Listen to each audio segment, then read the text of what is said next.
Welcome to the Skydance Mountain Author Spotlight, an arm of Authors on the Mountain, the show for creatives of all types: authors, writers, poets, musicians, artists, dancers, and craftsmen. All those who draw inspiration from creativity and from being creative. If you are an author or creator looking for motivation and innovative inspiration, this show is for you. As Stephen Pressfield says, creative work is a gift to the world and every being in it. Don't cheat us of your contribution. Give us what you've got. And to that we say, Amen. This is Brett, founder and creative director at Skydance Mountain. So glad you're here today. Let's get creative. Today we're visiting with Dr. Elizabeth Woolsey, veterinarian and author of several books including The Travels of Dr. Rebecca Harper. She is also a skilled horsewoman and a lifelong fly fishing fanatic, which is an incredible mountain art in and of itself. And she lives in an idyllic setting in a cabin in North Georgia. So let's welcome Dr. Elizabeth Woolsey to the Skydance Mountain Author Spotlight.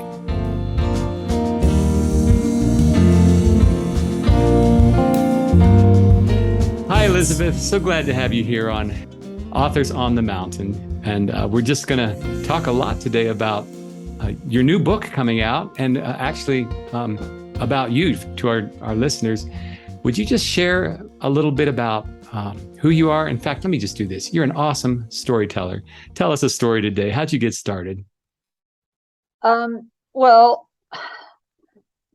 I was a kid growing up, and everybody, when we were kids, we were just so horse crazy.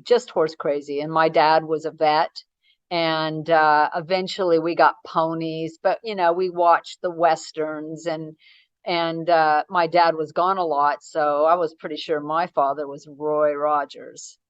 Sadly, a little bit of DNA, apparently not, but I would still like to think he is. Anyway, so I really struggled, with a few issues. I have minor dyslexia, things like that, and I didn't do that well academically in school, but I finally kind of caught on and started to do better. Went to university, raised in California, up in the wine country of Sonoma County. Went to university at UC Davis. Was very fortunate that I was given the chance to work for free one summer at the veterinary school in the large animal clinic in the surgery department, and had so many friends and learned so much from that. And then couldn't get into vet school in Davis. It was just so competitive. And so I ended up moving to Alabama, and I worked a little bit at Tuskegee, and that was lots of fun. Gee, that was fun. But they closed the school down, or at least my portion of it, because they were rebuilding this beautiful new clinic. And so I didn't have a lot to do. And so the head of the large animal clinic at Auburn University called me, and he says, yeah, we really could use you. I by then I was an anesthesia tech, and so I went over there and worked, did a master's, and then got into veterinary school, graduated from there. So I went back out to California and worked with my dad for a while until he retired. And then I just started my own practice, and met an Australian, moved to Australia. He had some kids from a previous marriage who I just adored. And it was like, I didn't just marry the man, I married the family. Yes. And so we, did that for about 10 years. Then I realized that probably wasn't the best move I'd done. But I ended up staying in Australia because it was, work-wise, the best thing I could have ever done. It was just a magical place.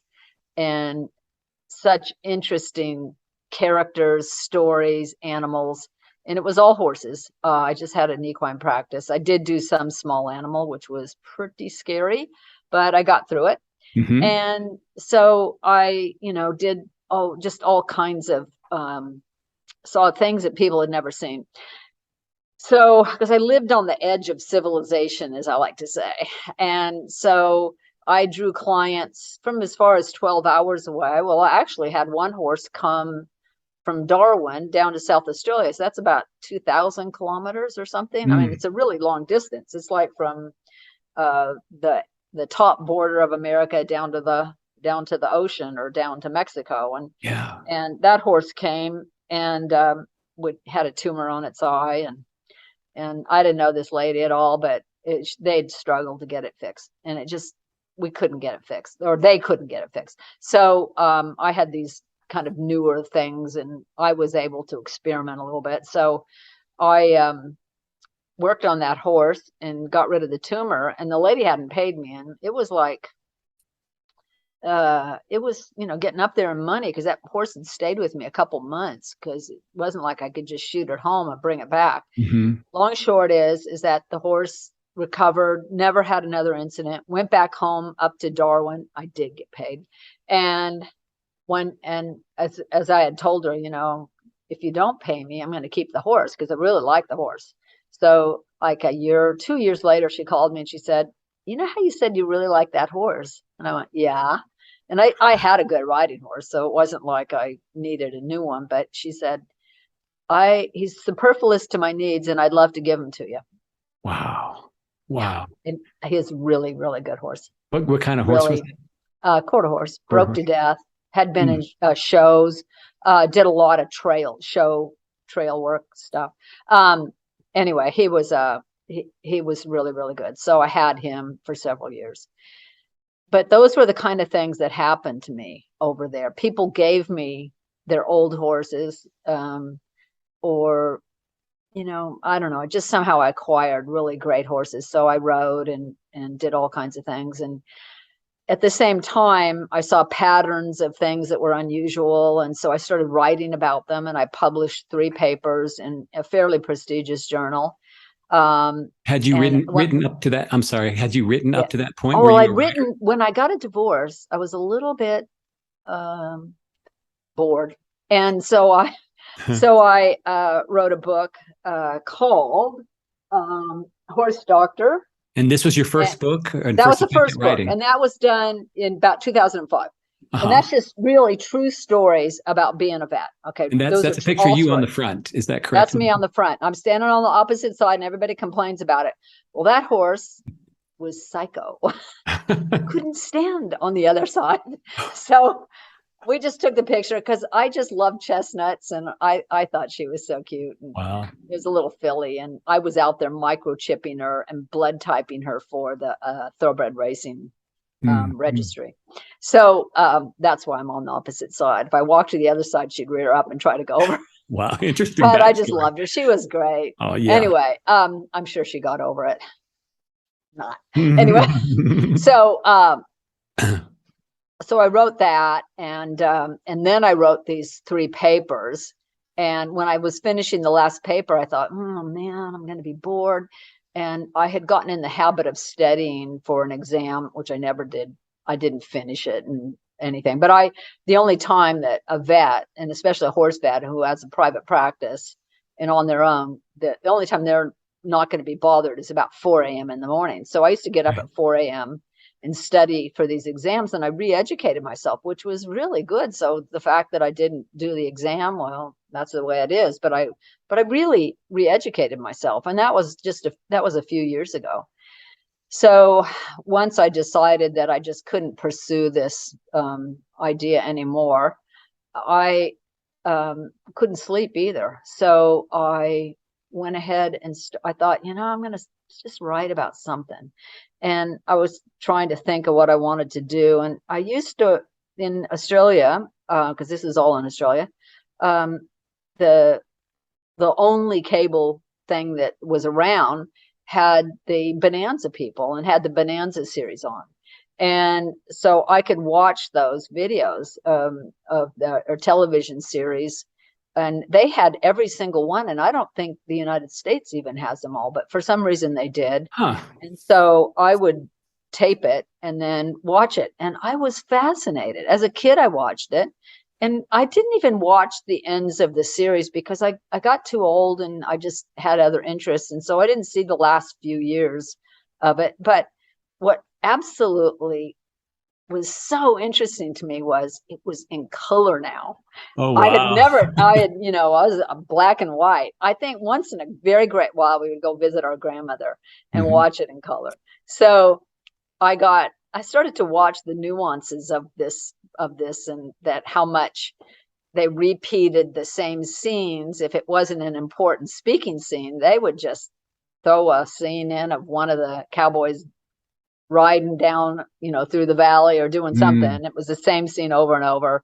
And some of these same horses, besides the main characters, kept showing up. So I thought long and hard about it, and tried to get something going with the Bonanza people, and they always wanted to, but it just never got going. And Just they were good copyright people. copyright The issues, that kind copyright, of thing. yeah. So I think the guy that owned the copyrights one time mentioned, "Oh, we only own the names. We don't own the territory or anything." Mm. So I Yeah. just took it all and switched the names. So my Awesome. first book is called The Travels of Dr. Rebecca Harper. And the storyline is that she's a woman close to my age, not quite, but close. And she graduates from veterinary school, just like me. And she goes to Nevada to take a job. Now she's married and has a daughter. And um, in that traveling and stuff, she meets this really kind of fun couple that own this veterinary practice, and they want to sell it. And so she spends a week with them doing all kinds of fun things. And, as a new vet, I mean, putting a needle in a horse is exciting. Wow. Whereas, for saged old people like me, that might not be, to me, a real fun thing is teaching a student to put a needle in a horse. Yeah. So anyway, long short is that, so I wrote this entire series, and I ended up uh, 4 books, but the first book is the main one, and that's the one that you and I are collaborating on, Yes. which is so Oh, exciting. it has been so Yeah, good. Yes, such a great yeah. experience for me on this end of So one of the things that the very first opening scene, she's graduating from veterinary school, and she's talking about, how great it is. And that's exactly how I was. Wow. My dad was a horse vet. I had worked at veterinary schools for 8 years before I went to veterinary school, or maybe not quite a long time, Mhm. Mhm. before I went to veterinary school. And so I was pretty saged, and I thought I was just, pretty darn cool and all that kind of stuff. But I'm telling you, when you graduate, yippee skippy, it is such Wow. an empowering moment. Yes. And I can remember the last few days before veterinary school where we had one lecture, a 1 hour lecture every day before we went to the clinics to get our clinical experience. And I would sit there and just go, "Oh my God, get me out of here. Get me out of this seat. Is so hard. I can't believe I sat in this seat for 4 years." And, and, um, and they were kind of like more regulatory veterinary medicine kind of lectures, and it was boring. Mhm. So like all of us, we're all sitting there on the side writing our name, Dr. Elizabeth Woolsey, DVM, da da da da. Mhm. So I thought, I'm just going to do this like this lady. I'll have this lady be a lot like me, and she was, in that Wow. respect, very much like me. Yeah. So story goes, and I'm not going to go too much further than that, but she um, she's in a rock slide as she's visiting the area, and the wife of the practice of one of the practice owners, that's a husband and wife, and they're both vets. And the wife says, "We're going to take a day off, and we're going to go to this magical place that I just love." And there's a rock slide. And this is And modern day times we're this talking is about. modern day times. Okay. And so, she's plummeted down this rock kind of cliff, and ends up near the water. And in the process of all of this, she's lost her horse. She doesn't know where anything is. She's lost the other woman and the other horse. And then she spends a few days just kind of laying there because she's, pretty beat up, and she's kind of stuck in between two boulders. And eventually she works her way out, and she comes back down to the town, the mythical town that she had seen, because this area had been the area that they had filmed this magical program called Comstock. Now, Comstock is not a real television program, but let's see, Bonanza, Comstock, Virginia City. I mean, there's a lot of things that are similar. So, but she doesn't realize what's happened. And so she's down where she thought they were filming, and these people are weird, and she realizes that they're filming a remake of the original television program, which is Comstock. So I'm not going to go much further than that. So you're just going to have to see what happens. Alert. Yeah. Yeah. So anyway, so that I wrote that a whole 4 series, and I have never written anything so fast in my life. I just zipped it out. I would just spend any free time I had, I would go do that. And my staff were reading it as I was writing it, and my sisters, and they're like going, "What are you doing working? You need to be writing. I need more chapters. Go into your room and write, do not come back out here."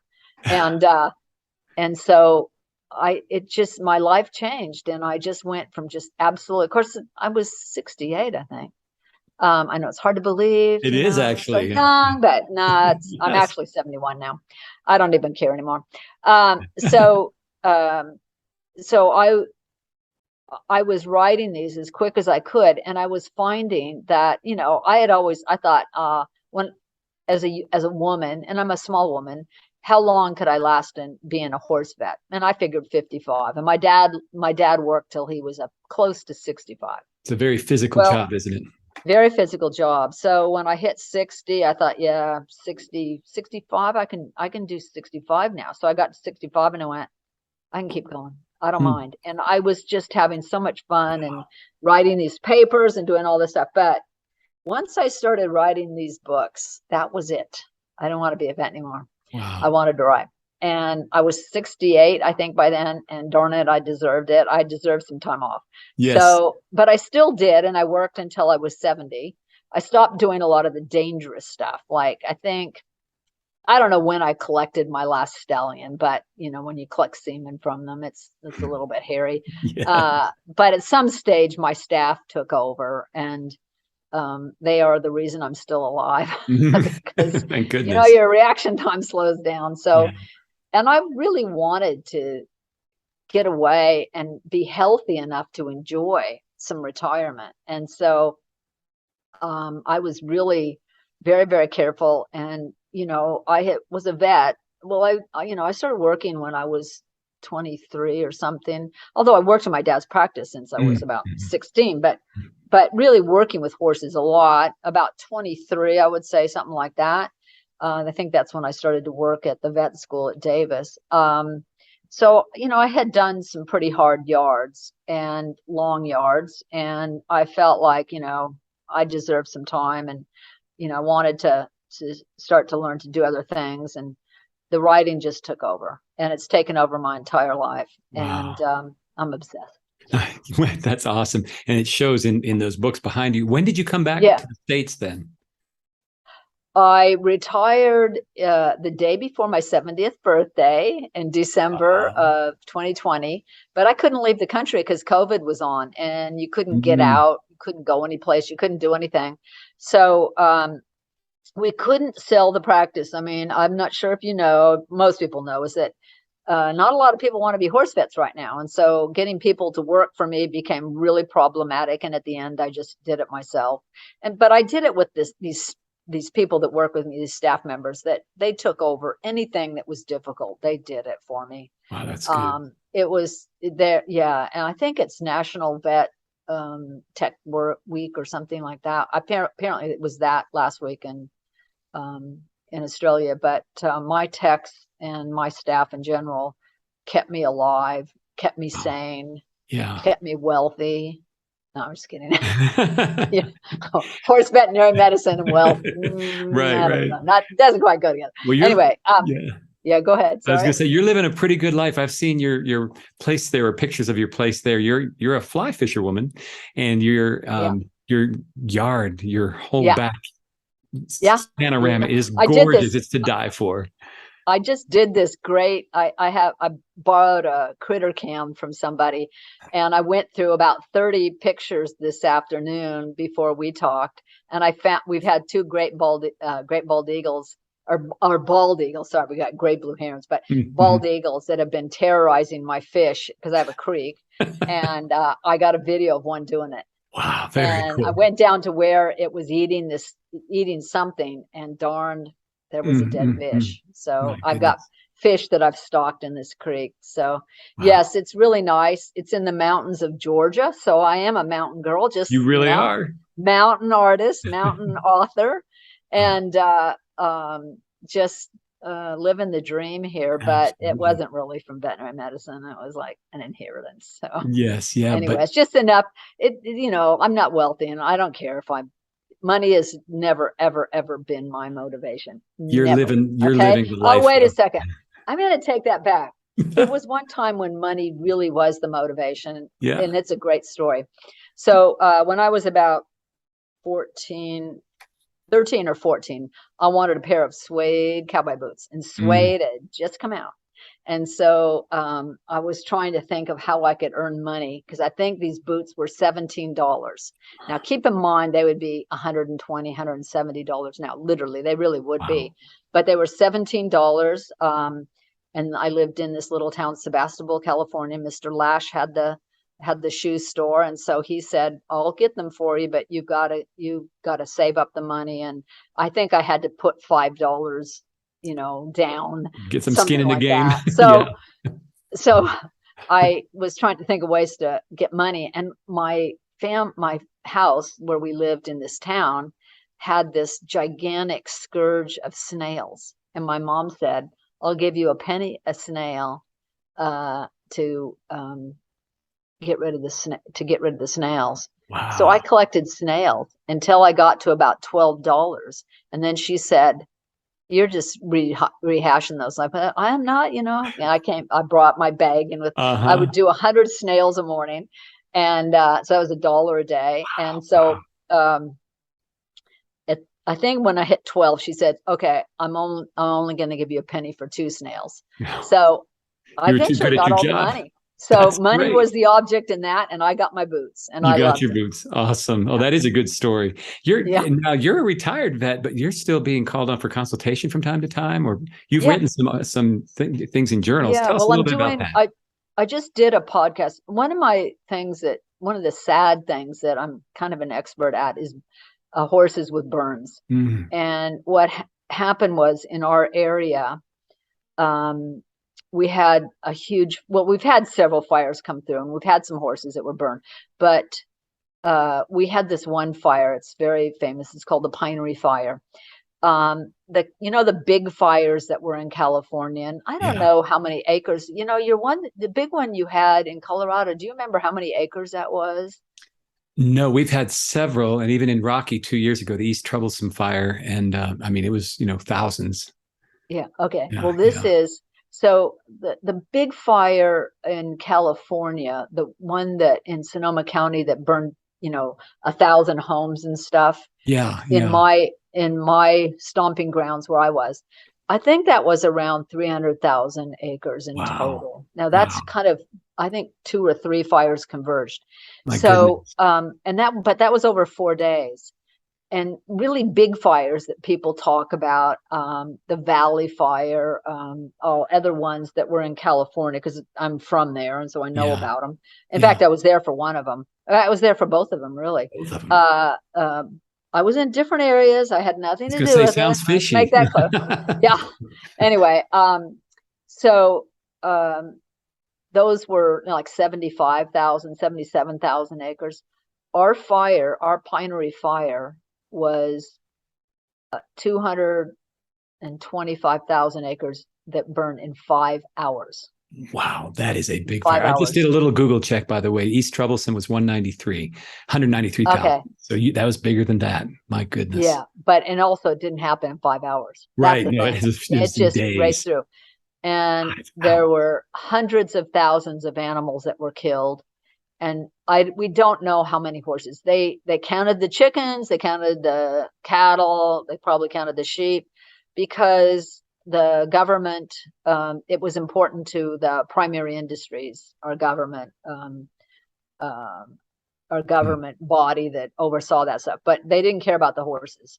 So I know I euthanized 2 horses the night of the fire, and I know that I can tell you I know for sure 20 horses got euthanized within the first few days. So I went out in the fire. It started around 2 o'clock, and at 5 o'clock it was pretty close to done, but it really was over 5 hours. So long short is that I saw a lot of burned horses. Wow. And these people, they talk about, well, these are the things that you should do. You should should ice them. You should do this and that. Don't ice them. Listen to me right now. All you want to do is put tap water. You just want to cool them, and you do it for 20 minutes, and then that's over. But going out there's nothing left. There's no spigots. There's no house. There's no barn. There's no fences. There's nothing. And so I shouldn't have gone up there. It was, something you shouldn't do. But my secretary lost her house and 1 horse. And my other nurse, my longest term serving nurse, lost 4 horses and had 2 still alive. So, it's hard. It's like, they're my family. If your wife said, you got to come here, you'd come. Okay. Yeah. I'm sorry, but you'd absolutely. come. So, and I got a hall pass from all the people that were monitoring the roads and stuff. Oh, wow. And like, now you can go in. So we went in and we dealt with these horses, and then we had, I don't know, 30 horses come back to the clinic that night. And when I got back, which was interesting, all the horses that I had seen were already there. I mean, how that happened, I never did quite understand. But so we had about 12 critically burned, seriously burned horses, and then there was just lots that were there because there was no place to put them. The fences were gone or something. So, and almost all of these horses had ulcers on their eyes, corneal ulcers from the burns. And even if they hardly had anything, they had the corneal ulcers. And so, several stayed at the clinic for days. And then there was a core of 8 horses that were seriously burned. And those ended up staying between 1 and 4 months. And so we had to learn how to deal with this on an economic level. It's nice when you have a barn fire in, New Hampshire or, someplace where there's 1 or 2 horses. I mean, lots of horses might be dead, but there might 1 or 2 horses that are burned, and they probably have owners that can afford it, but they haven't lost everything, their entire house, everything. So our clinic decided to treat these horses for free. So we had to figure out how to do it economically. So we learned techniques, really cheap techniques, and I shouldn't say cheap, inexpensive, but we really implemented honey. And oh my goodness, that stuff was so good. So we even started with an experiment, because these horses were burned from their hooves up, and so you could put, say, the traditional creams, sulfadiazine, SSD cream, they call it. We put that on one side and honey on the other. So we'd have 2 legs front and the back with the honey, 2 legs front and the back with the SSD cream. Wow. And we were going to see which one was better. But it turned out that I think 6 of the 8 horses responded much better to the honey. And we just could not continue with that. Right. It was not, that wasn't an experiment that I was, my staff just said, no, we won't do that. Let's put those that do better on the honey, they go on the honey. Those that do better with the SSD, and there was a couple that did do better. Huh. And in the end, we ended up switching it backwards and forwards, and maybe mixing it up together. And we use other products as well. But so I was really lucky that I have a really good friend, Dr. John Madigan from UC Davis, who I like to call him Dr. Disaster. And anyway, so I had these horses, their coronary bands were all sloughing and on their feet. On their feet. And so I thought, am I wasting my time doing this? Should I just stop right now? And he says, I don't know. He says, just keep going, but record it, and do whatever you do. Make sure you record what you do. And so we did. And so when it was all over, and I had finally gotten over my PTSD, which was not anything to sneeze at, let me tell you. I started to write it up, and I tried to get people, interested in writing it up with me, but nobody really did. So I ended up just doing it myself. So I wrote the whole thing up, published it, and very popular paper because it belongs to the American Association of Equine Practitioners, and every time there was a fire, they would just make it free so anybody could get it. And so it became a very popular paper. So that's one of my specialties. So the other day I did a podcast. I've done podcasts all over and done it for veterinary schools and stuff. Mm-hmm. But I did this one for a company out of the equine practice company out of Australia that has little small small podcasts about how to deal with this, how to do that, different things for horse vets. Mm-hmm. And I'm in the process right now of writing up 2 more about a surgical procedure that I did not develop, but I kind of started using it a lot in Australia. And I think one of the really good things about Australia was that I didn't work in a high-end area, and people would have a go no matter what. And so I'd say, look, this is what we really should do, but we could try this. And so what we ended up doing was doing a lot of surgeries on these ponies by just sedating them, putting some local anesthetic along their flank, making an incision, going in, finding this issue, fixing it, suturing it up. And these ponies recovered way faster. They were back at shows in 6 weeks, and Incredible. And they just did really, really well. And it was very, very inexpensive. I think the average, 30 minutes to do the surgery. Mm-hmm. And it's not like you had to sit around waiting for them to recover. You just walk them out, put them in a pen. Wow.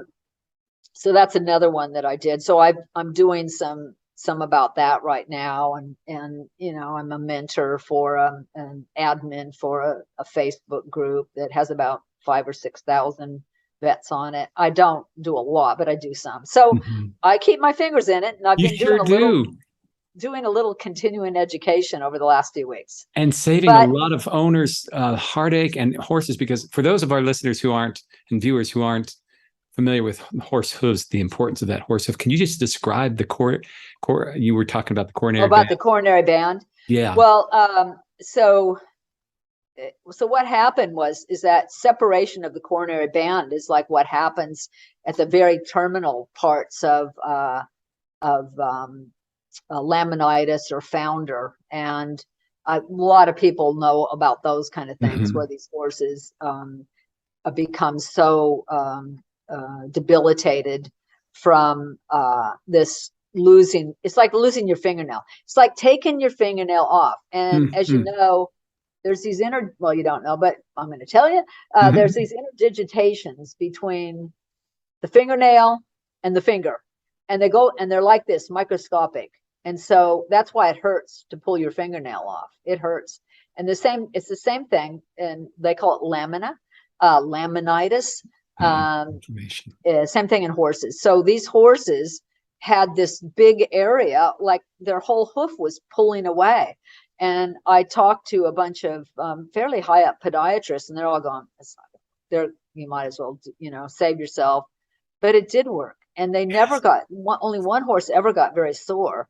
And eventually it all just it grew down and healed together, and it just wasn't the same as laminitis. It just wasn't. And these horses, they just never walked like they hurt.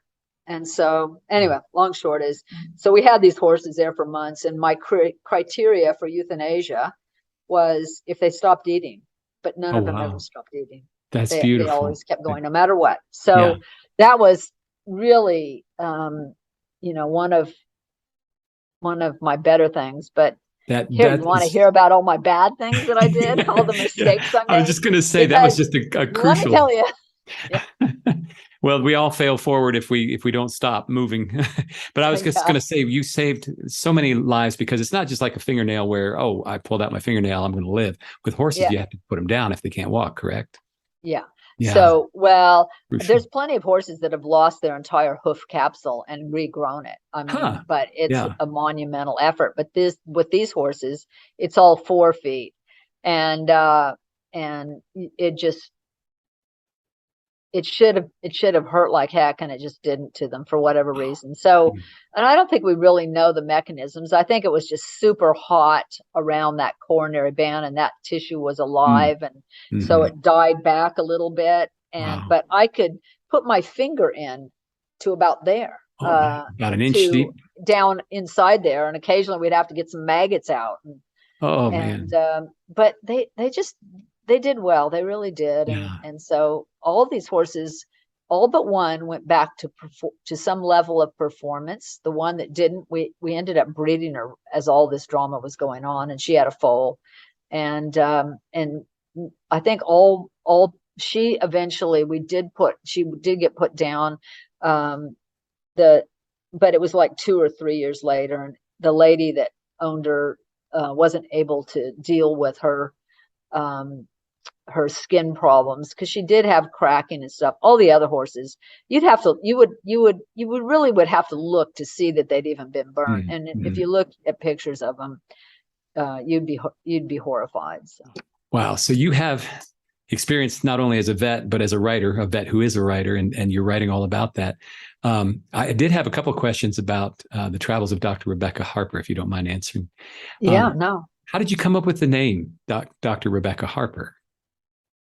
Well, I tried a bunch of different names, and there was something about it. I just liked it because Rebecca leads to a lot of different names. Becky, Beck. So I think that was it. And Harper, it wasn't there. I don't know anybody named Rebecca Harper. I just thought that it sounded good. It does. It feels, it's very, she's a very realistic character, in my opinion, as I hold up here. And then obviously somebody who brought so much imagination and life to your mind that you were able to write 4 books about her. You think there'll be more, or? Well, I was thinking about it today. I don't want to, but I might. I might want to at some stage. I mean, I just, I don't know.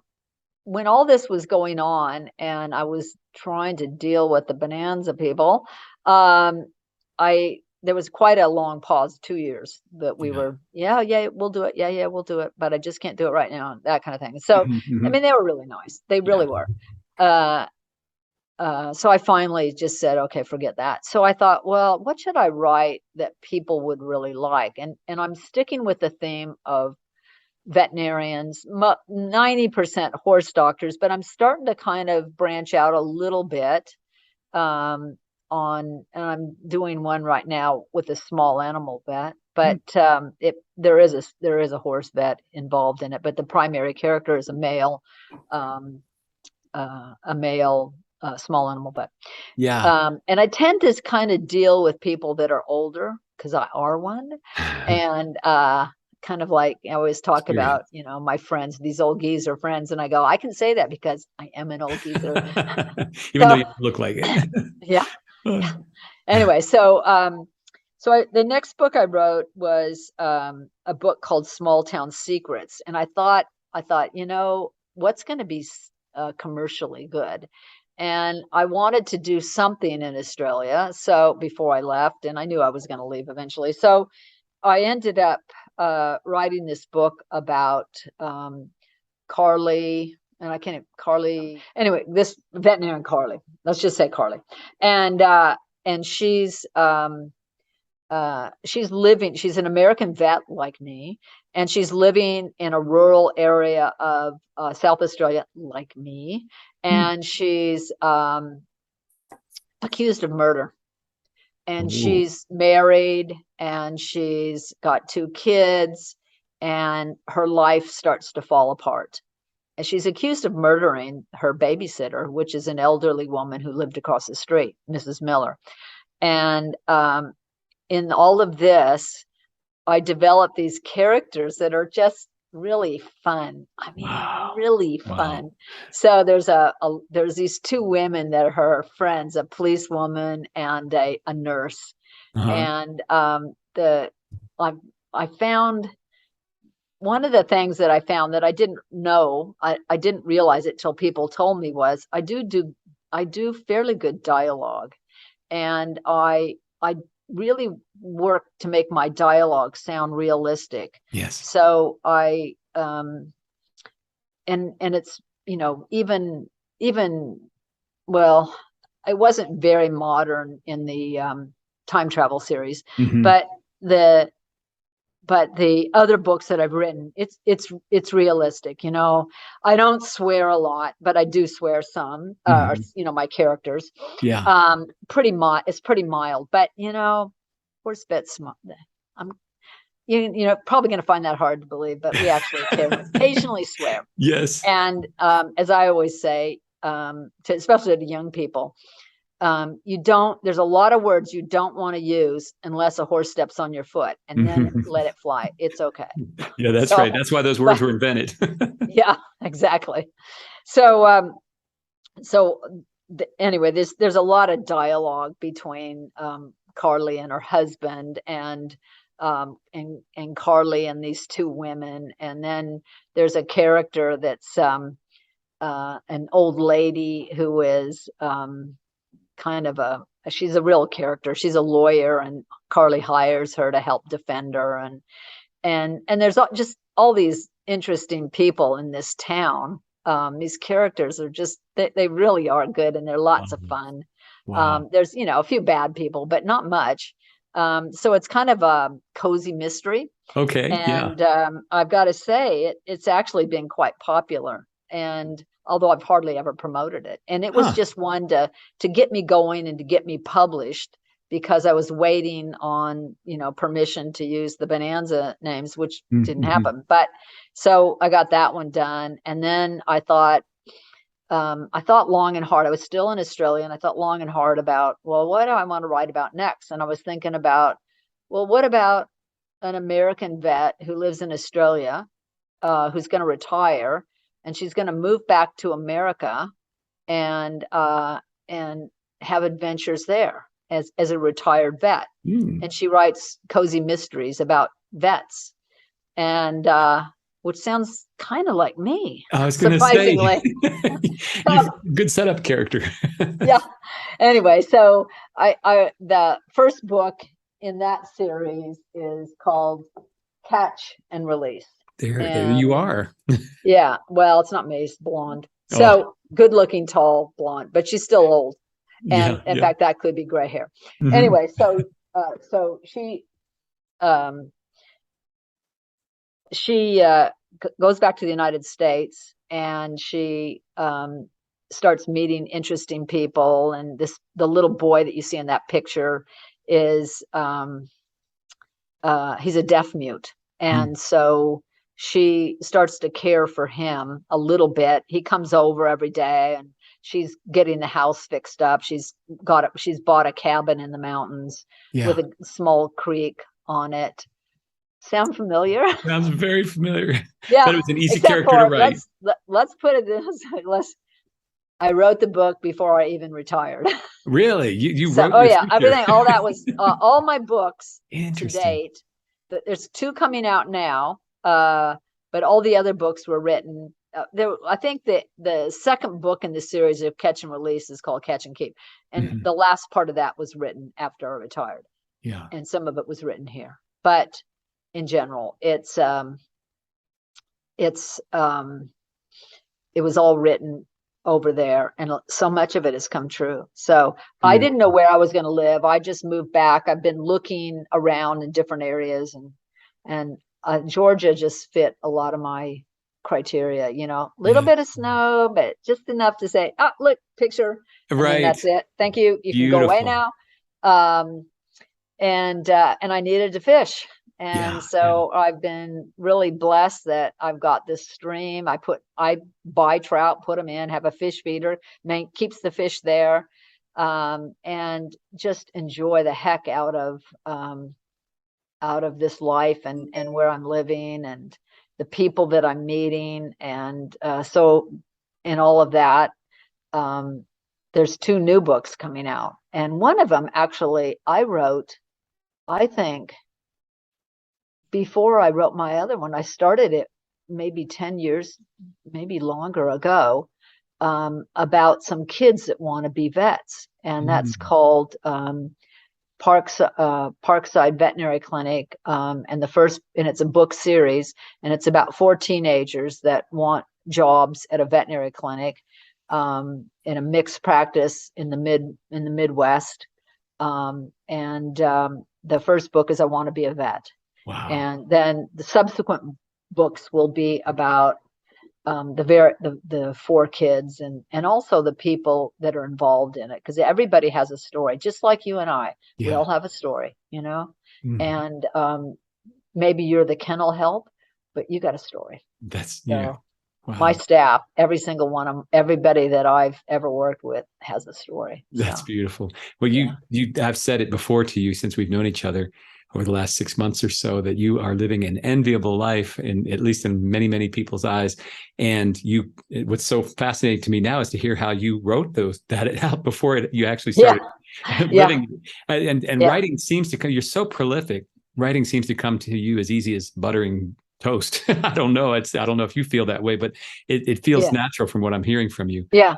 Do you read a lot? Are you an avid reader? I do read a lot. I did read a lot. I never thought of myself as much of a reader, although I did. Yeah. But I think when I was when Audible came on, hint, hint, or audio books in general, then my reading score went up about 180%. So, because I never get in the car without turning something on. So it's either true crime podcasts or it's audiobook. Yeah. And from that, I just pretty much went crazy. And so I would have to say, and I never thought of myself as an above average reader, but I've realized now, because I interact with some vet friends that I've met since I've been here. I didn't know them before, who are incredible readers. And a lot of times the books that they'll suggest them, I've already read them. So, really blessed. I've got new friends that are, keeping me up to date and educating me and keeping me in the loop and putting me in front of fish. So I've got that's wonderful. I've got 3 vet friends, Charlie, Larry, and John, and we've been fishing together, and it's just been a blessing and lots of fun. And you're not trapped in that terrible state of Georgia. You get to get out every now and then too, right? Well, so in the summer, we don't fish in the summer here. It's too hot and it's too stressful on the fish.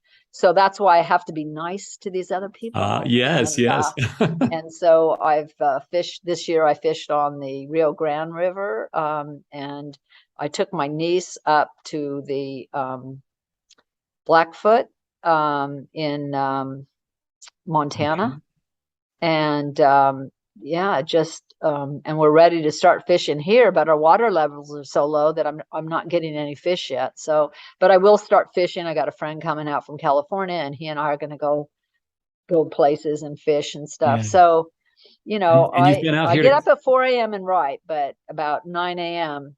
I'm going to be doing other things. So you've got 5 hours or so of writing every day. Is that pretty much your routine? Well, writing and editing, I've learned to format my books. I use a program. And so that's really nice. And that takes quite a bit of time. It's not like it takes a lot of time, but I'm going back. I've just reformatted all of the time travel books and Oh, the 2 fishing books.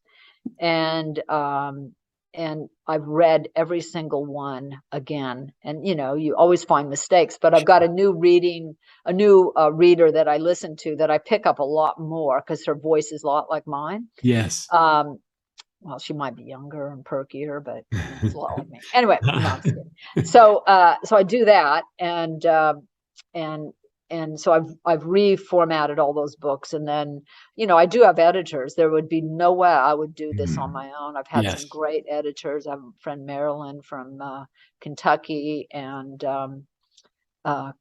Chris Hall is another one. Anyway, different editors over the years, Yes. and Kimberly, that have helped me reacquaint me with the English language, so Beautiful. to speak. Yes, So, nice.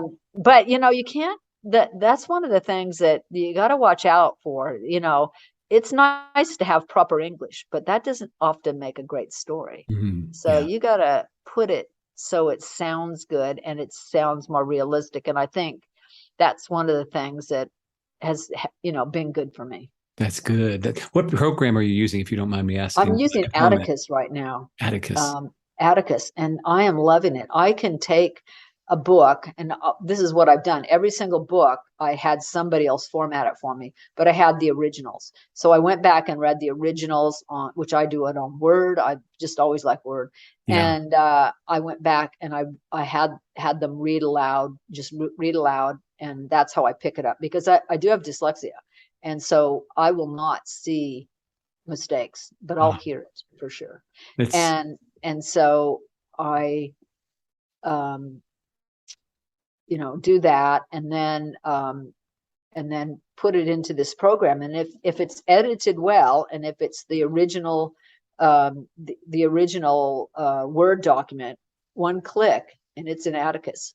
One click. beautiful. Now Yeah. there's a lot of little things that you have to change and stuff like that. So I would say a decently edited book that I've put out before, I can reformat, because what we've done is added chapters to the back. So in other words, let's say on the book, the Audible book that you and I are doing right now, Yippee Skippy, we've added the first chapter of the next book in the series, so people can see, well, is it something I want to continue with or not?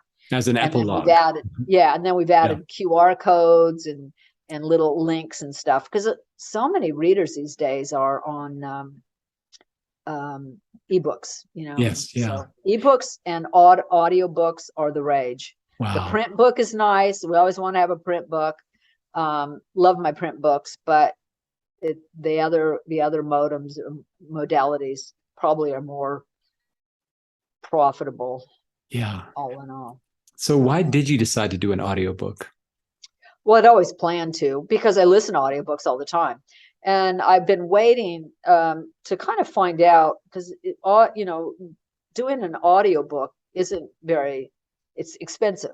Okay. Now, you made it a heck of a lot less expensive than other people that have approached me.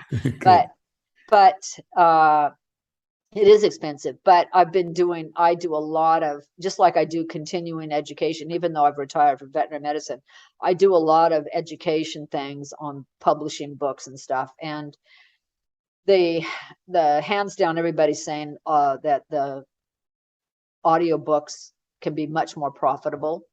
And they're just, audiobooks are kind of the rage. You know, you can listen to them on so many different apps these days. You know, yes, Audible is the biggie, but Spotify, Apple Books, all these different ways to listen to them.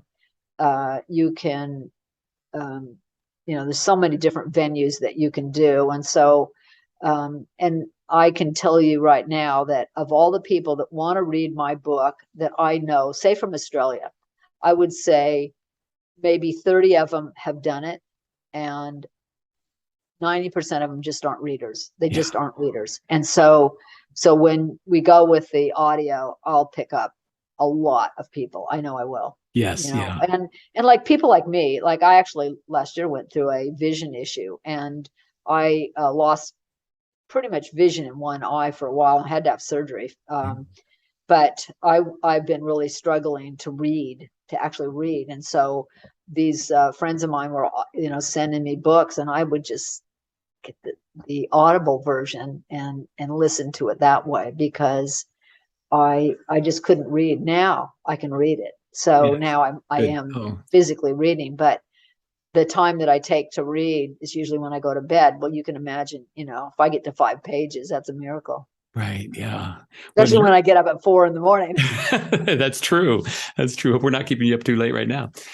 Your audiobook has been such a pleasure to work with. I would have to say, hands down, you are the most particular when it comes to, and this is why I'm so proud of this, when it comes to the reader and just the whole dramatic presentation with intro, outro music, all of that, the thematic, cinematic, epic feeling, and a believable character. Hard to put down book. You can't. You got to finish this out, because I don't want to give it away, like you said, but it has some twists and turns in it, and still has a warmth and familiarity to it too. And I love how particular you were with the reader. We took some time to vet just the perfect reader for you, as good as we could get. And she's done an amazing job, Susie Lerner, as well. And I feel really blessed to have this 1, 2, 3 punch together as a team, collaborating on getting your book out. And now it looks like we're going to have it out here fourth quarter 2022. We're speaking in October right now. So I'm just thrilled that you have. I think that's the beginning, and then we'll just continue on and finish those 4. We might even in the middle find somebody else to read one of the other ones. Not because we don't want Susie, but because she can only read so fast. And so we can get more out, of course, finances, ka-ching, ka-ching. I'm going to have to do, think about it.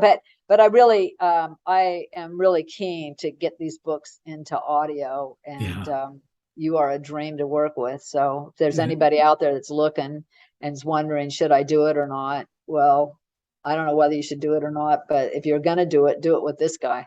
Wonderful. Thank you, Elizabeth. I appreciate that. And I like I said, it's been such a pleasure working with you. Do you have any advice for authors, other than what you just have talked about? Any other advice that we might not have covered yet? Or veterinarian? Well, okay. So I think there's 2 ways to go with this. One is you can write for pleasure and write to something that you really want to write about. But that may not be financially satisfying. And I have to say, people are not, it's not like they're going to, a horse bet. Wow, I'm going to read that. I thought they would, but apparently that isn't, aside from James Herriot, that really kind of hasn't happened. So, so you have to find, niches that are very trendy. And I think one of them, I'm starting to look around a little bit, and whether I go to it or not, I'm not sure, because it's, again, not about money. It's more about the stories and about the characters and stuff. But I think these, I don't want to say self-help books, but books about stories about animals helping people versus people helping animals. Either way, that's really trendy. People they can't get enough of those kind of stories, the writing for the disabled. And these are all really good things. There's nothing wrong with that. It's just not my genre. But it should be, because darn it, I've done a ton of it. You sure have. Like a bazillions of them. but anyway, I just think that there's different genres. Like if you want to get into romance and alternative lives and hot sex and all that kind of stuff, well, go for it. That's just not my genre. I mean, I might think it, but I ain't gonna write it down. Well, you hint at little romances here and there throughout your writing that I've read so far. Oh yeah. Oh well, every single story is romantic. It has a romantic thing in the background, but it may or may not be the main story. You know what I mean? So because I personally think romance makes the world go round, to be honest with you. Absolutely. But it's just that I think anyway, I just think that there's interesting, like, if sci-fi, futuristic stuff, all that kind of stuff. Not to say that time travel isn't kind of sci-fi. I was kind of shocked to say, what do you mean that's sci-fi? That's no way that's sci-fi. And then with my book about with Carly Langley, the Small Town Secrets, I was offended that it would be that it would be considered a cozy mystery. Man, this is a serious mystery. It's really dangerous. It's not, and it's good. That's one of the few things that's really good is that is a genre that people like. So would it be safe to say those are kind of interesting? The book that I've just finished, I wrote this year. I started it actually. I started about this time last year. I wrote an opening, about a 3,000 word essay for a contest. And it was about a veterinarian who was dying. And I finished the 3,000 words or 6,000 words, whatever it fit. And I went, I can't stop. And I never even did the contest. I just kept writing about this veterinarian who was dying, and he summons another veterinarian to help him write a slightly younger model. And keep in mind, these people are old, and kind of the story of his life, because he was a really famous vet from Colorado, by the way. So he's based near you. And that book will be out November 10th. It's on pre-order for Amazon now and this is the first time I've even said it out loud, for the ebook. Exciting. But that book is probably my favorite book I've written. Wow, it's very intriguing. Will it be commercial? Who knows? I don't know. Wow, that's the one you let me have a sneak preview of? Did I let you see it? I believe so. Yeah. Yeah, it's called A Man's Worth. Okay. Yes. Yeah. And he's a veterinarian who's retired, and he's dying, but he wants people to know about his life, because he is old school, like I am old school, like a lot of people my age are old school. We went to vet school, and it wasn't like this was going to be a lark, and it was like a calling to us. Yeah. And it was something that we all took seriously, and it never even thought that I should be worrying about my inner self or something else. I'm not saying anything's bad, good, or anything. I'm just saying I was raised differently. Yes. My dad, this is another book, by the way. This is called Jack's War. Okay, that's my dad. Awesome. He was a veterinarian, and he was a pilot. Or not a pilot, he was a navigator during World War II, and he did his missions, 35 missions over Germany, and thankfully survived to breed me, and ended up, he became a vet, and it just was, it was not just a 9-to-5er, it was like we just did it. If you needed to be seen, you needed to be seen. If your horse was sick, your horse was sick. It wasn't like, okay, well, I'll see you next week, or something like that. That just was never the way that I was raised, and the way he was raised. His father was a doctor, and it was the same thing with his father. So, but young people these days have changed they've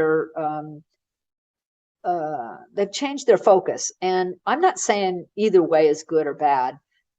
I know it was my way. That's the thing. Good. And it was, and this man in this story, it was his way, and he just wanted people to know what it was like.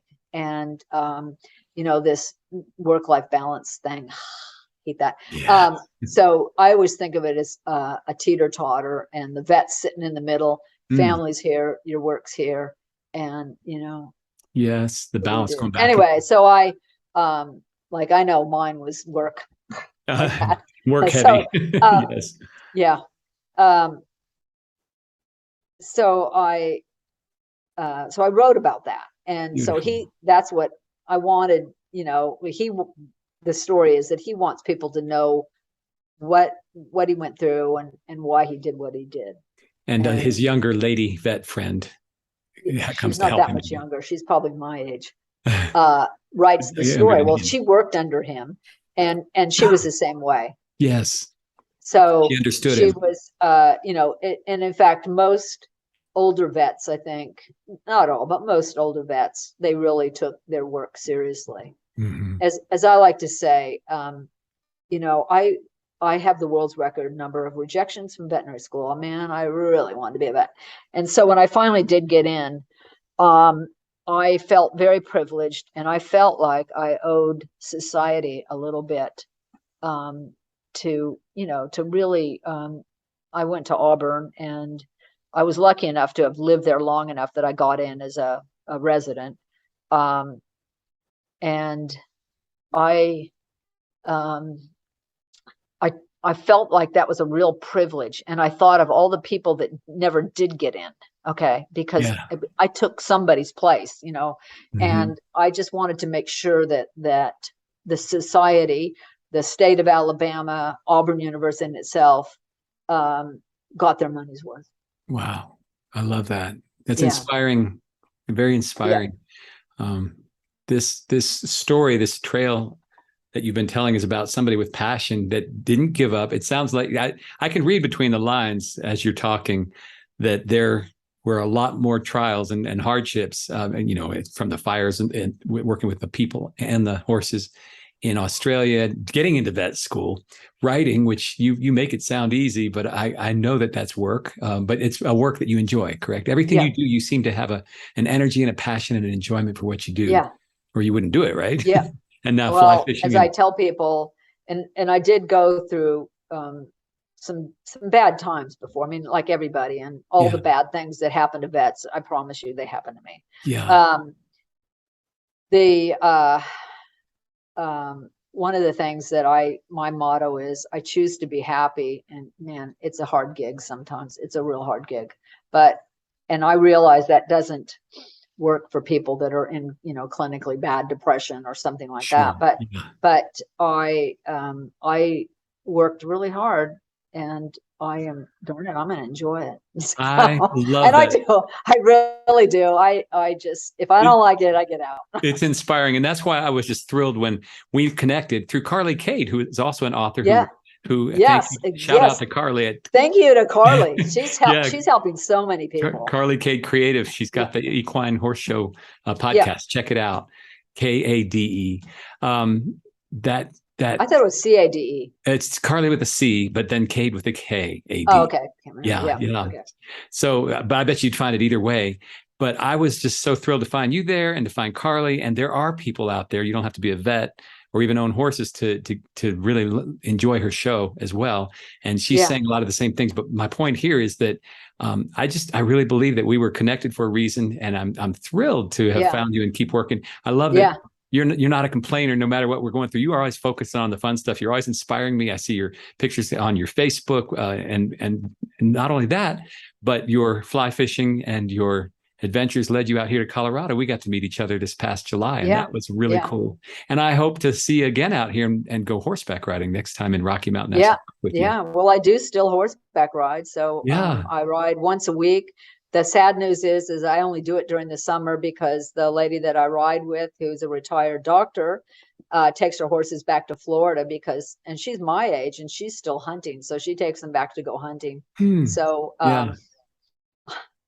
anyway, I need to up my game, and I'm starting to look for a horse now, and possibly some property to keep a horse on, or maybe share one or something so I can keep riding, because I'm really enjoying riding. Wonderful. Again. Our best horseback riding friends, the ones we have the best adventures with, are in their 70s, by the way. So Melissa and I have been enjoying that so much, and I really look forward to riding with you. Are there good trails there in Georgia? Oh, there's beautiful, beautiful places to go. When we ride out of her house up into the mountains onto some private property and then into part of a national forest. So we'll ride for an hour and not cross ourselves. Beautiful. Out around, and there's lots of places to go. I'm not so sure about my property, but I think there might be an outlet where I can get out and really go up some things, but I'll have to figure that part out. And but Georgia's a great place to live. Those mountains and the gorgeous leaves right now. And oh my goodness. There's tons of art. I'm in Gilmer County, and I belong to the Gilmer Arts.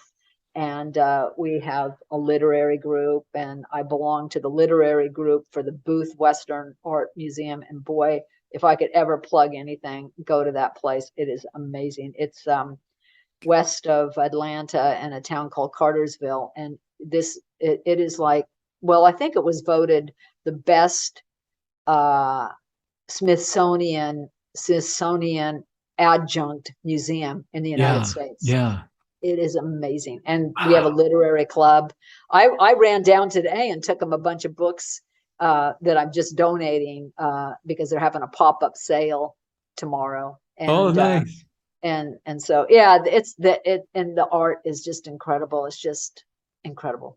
Wow. And how far are you from the Appalachian Trail there, the southern tip of it? Well, from the kind of about 20 miles. You were that close? I didn't. Yeah. No idea. Oh, yeah. Oh my goodness. I get a real picture of what it's like there. But I mean, there's, it's kind of like the bottom half of the Appalachians and stuff. And so, yeah. Wonderful. Yeah. So the Blue Ridge and the Appalachians and all that, and kind of a confluence, and we're kind of at the bottom part of it. Yeah. So, but there's all mountains around me. I think you're living in a really... the sunrises and the sunsets are kind of early, and so I love it. Kind of late. So it's a well-kept secret. All the beautiful spots you're talking about there. Wonderful. Is there anything else we missed that you'd like to talk about? Well, the only other thing is, if there's any aspiring writers, there's a whole bunch of really good groups for women writers. There's women in publishing, I think it's called, something like that. We can always link it up and stuff. I've got a wonderful woman who helps me with marketing, April Cox. These are all like, you got to find your people and find people that will help you. You can go big and you can pay a lot of money, or you can go small. But if you learn to do the simple things, Kindlepreneur is Dave Chesson. These are all things that you can buy apps and things that will teach you how to find the words that people are searching for. Like if you go to Amazon and you go horse doctor, well, what's going to come up? Well, not much, and not many people are looking. So those kind of things. So you have to learn those little things. Be smart about it. Yes. Yeah. Anyway, it was. I think that's kind of it. We'd like to know where we can find you. How do people find you? ElizabethWoolsey.com. That's it. And Woolsey is WOOLSEY. SEY.com. Okay. Yeah, maybe you can put that show notes, link it or something. ElizabethWoolsey.com. I'm really lucky. I've got this wonderful guy that does my page, and it's worth looking at that first page just to look at the horse on the first page. Wow. That is so. I took one look at it. It is gorgeous. I cried. I was really is. And he found it, not me. Oh, wonderful. And so that's, that, and you can, Horse Doctor Press. You can, if you look up Horse Doctor Press, it'll eventually link you to it. Yeah. So yeah. And then on my books, we've recently formatted it with the, to link you to Amazon. And I'm going much wider, so it won't just be Amazon anymore. It's going to be Ingram Spark, so I can get some books into bookstores and doing other things. But if you start with ElizabethWoolsey.com, and if you're interested and you want to email me, ewoolseydvm@gmail.com, which you can find around, or find me on Facebook, Elizabeth Woolsey DVM, Elizabeth Woolsey author. I got about 3 different pages. Find me and I will respond. Yes, beautiful. And your website is content rich. It's fun to explore if anybody has time to take a little gallop around. Yeah, it's got a lot of stuff on it. Yeah, I'm very, very lucky. North Georgia Web. Man, the guy's brilliant. Wow, that's fantastic. Well, Elizabeth, thank you so much for being with us here today. Okay. I look forward to you coming back out to Colorado and seeing you here. And we'll I hope so. Hope we're going fishing again this year, and then I'll head on up and go riding with you. You got the open invitation anytime. Thank you. Okay. All right. Thanks so much. Okay. Nice talking to everybody. You too. Okay. Bye-bye. All right. Bye. Well, this wraps up today's show with the fly fishing horse doctor author, Elizabeth Woolsey. I hope you enjoyed that as much as I did. Thank you for being here today at the Skydance Mountain Authors Podcast, the show for creators across the globe, where we encourage you to get off your duff and create great stuff. We'll see you back here again soon.